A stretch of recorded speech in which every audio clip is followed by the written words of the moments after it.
Welcome to Midlife Crisis. Summerslam is right around the corner, and what a better time to have a top 5 list of the best Summerslams of all time. So many to choose from. Over 30 years of Summerslams, and I've decided to pick only 5. I'm sure the rankings will cause a little bit of debate. Let's go! Number 5. SummerSlam 1991. The match made in heaven, a match made in hell. The wrestling main event pitted Sergeant Slaughter and Colonel Mustafa, aka the Iron Sheik, and General Adnan against the Ultimate Warrior and the WWF champion Hulk Hogan. The special referee was Sid Justice.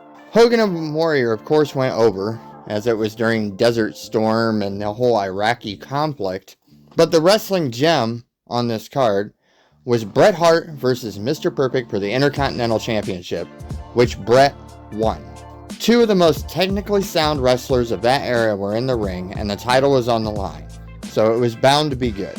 We also saw Legion of Doom capture the tag team titles against the Nasty Boys in a street fight, and Virgil captured the $1 Million belt from the $1 Million Man, Ted DiBiase, and ended that feud. But the real reason I put this at number 5 is because of the wedding of Macho Man Randy Savage and Miss Elizabeth. Yes, I am now aware that they were already married, and actually their marriage was on the rocks at this point. But in 91, I was none the wiser. I love seeing one of my idols, the badass Macho Man Randy Savage, capture the heart of Miss Elizabeth. And when she gave her answer to the question if she would take this man to be her lawfully wedded husband, and she said, oh yeah, that was absolutely the best. Number 4. SummerSlam 2014.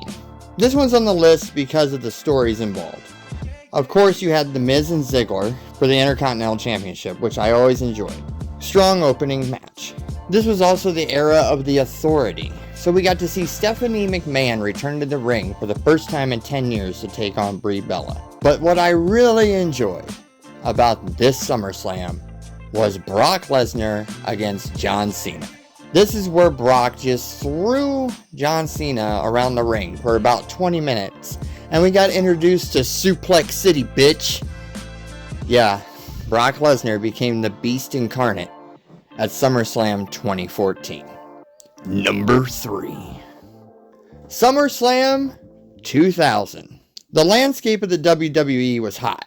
They had quite a bit of talent. We had some rough spots on the card, with Right to Censor and Too Cool going to battle. And then there was the stink face match between Kat and Tori Runnels. Looking back at that and rewatching it, it was refreshing on how far women's wrestling has came in the last 24 years. At the same time, we saw Chyna win the Intercontinental Championship in a tag team match against Val Venus and Trish Stratus, and her partner was Latino Heat, Eddie Guerrero. We also got to see Shane McMahon and Steve Blackman do battle for the Hardcore title, which we got to see Shane plummet 50 feet off the SummerSlam apparatus, only for Steve Blackman to look down at him and go, I can do that, and drop an elbow from 50 feet to win the Hardcore title. Who knew that the Hardcore title was worth dying for? But that's Shane McMahon. We also got to see Chris Benoit against Chris Jericho in a 2 out of 3 falls match.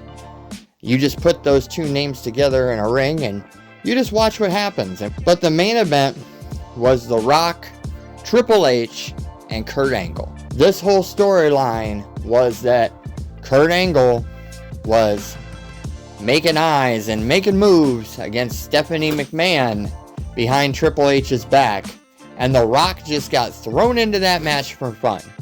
Eventually, Triple H and Kurt Angle went one-on-one. But on this night, it was a triple threat, which The Rock ended up winning. Number 2. SummerSlam 2013. Live from the Staples Center.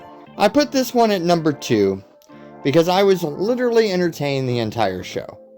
And once again, the storytelling was there. We started with an Ring of Fire match.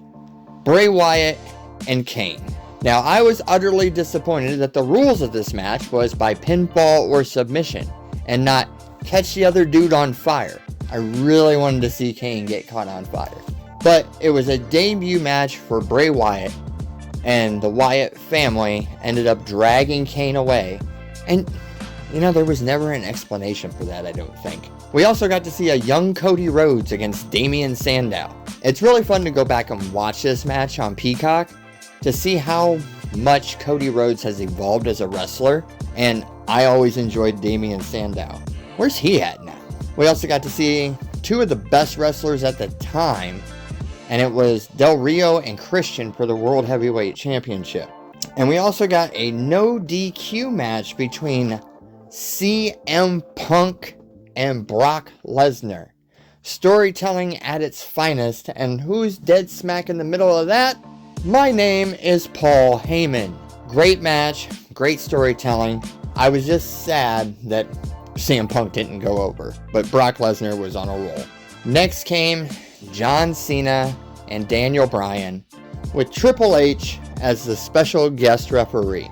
Another year of the Authority. I believe this is really when the Authority came to be, is when Cena and Bryan wrestled. Daniel Bryan beats John Cena for the championship.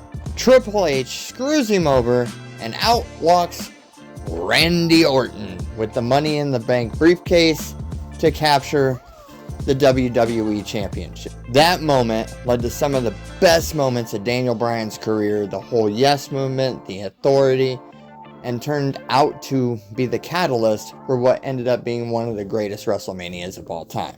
Number 1. 2002 SummerSlam. The WWE was loaded with talent. You want to talk about fantasy booking. The curtain puller of this match was Rey Mysterio against Kurt Angle. And it was a great match with Kurt Angle going over. I said to myself, well, I feel sorry for everyone who has to follow that. But the next match was Chris Jericho and Ric Flair. Yeah, Rick was towards the end of his career, but it's still Ric Flair. Woo! Right after that, Eddie Guerrero against Edge. Follow that up with Chris Benoit against RVD. Not to mention the unsanctioned street fight between Triple H and Shawn Michaels, which was Shawn's first time in the ring in 4 years.